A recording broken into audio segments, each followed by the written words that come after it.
মিডিয়াৰ কথা কওক, সোশ্যাল মিডিয়াৰ কথা কওক, প্ৰিন্টিং মিডিয়াৰ কথা কওক, সবতে আলটিমেটলি পেপাৰখন চালে, নিউজ চালে কিবা এটা আমি ঋণাত্মক খবৰবিলাক আমি পাইছো।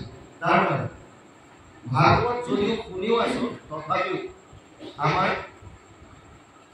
মনৰ ভাৱবিলাক শুদ্ধ হোৱা নাই আৰু সমাজত এতিয়াও সেইকাৰণে অপ্ৰীতিকৰ ঘটনাবিলাক ঘটি আছে।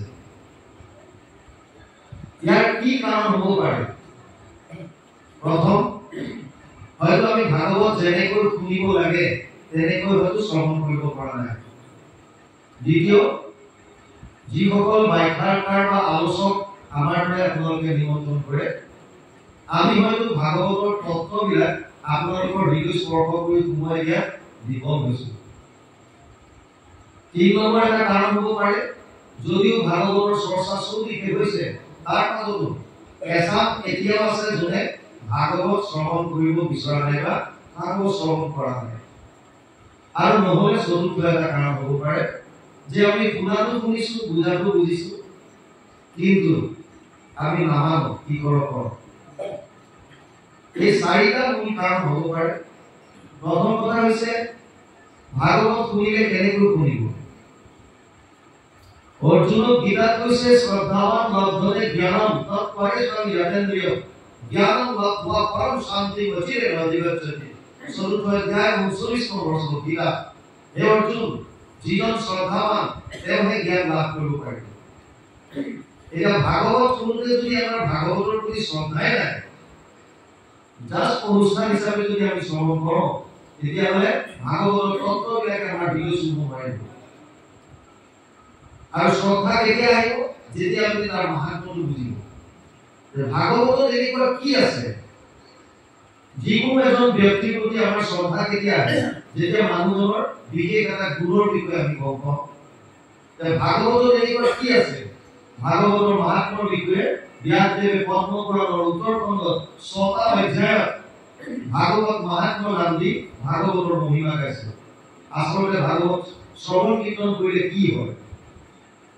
ব্যাসদেৱে কৈছে যত্ৰ যত্ৰ ভাগৱতী বৰ্ণত ভক্তি আদি কাম কৰে কথা সপ্তম সমকৰণম তত্ত্বিকম গুৰুয়ে।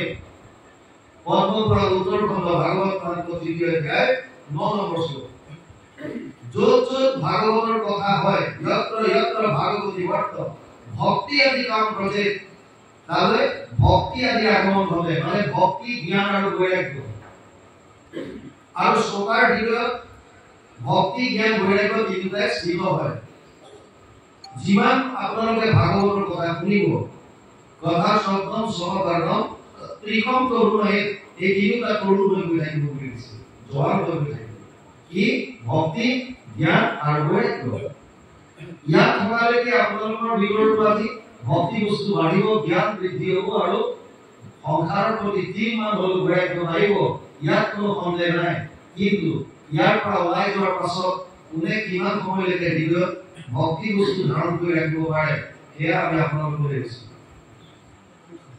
ব্যাসদেৱে কৈছে কথা ভাগৱতস্যাপি নিত্যম ভৱতি যৎ গৃহে তৎ গৃহম তীৰ্থ ৰূপম হি বাসদম পাবনাশনম। পদ্মপুৰাণ উত্তৰখণ্ড ভাগৱত মাহাত্ম্য ৩য় অধ্যায় ২৯ নম্বৰ শ্লোক।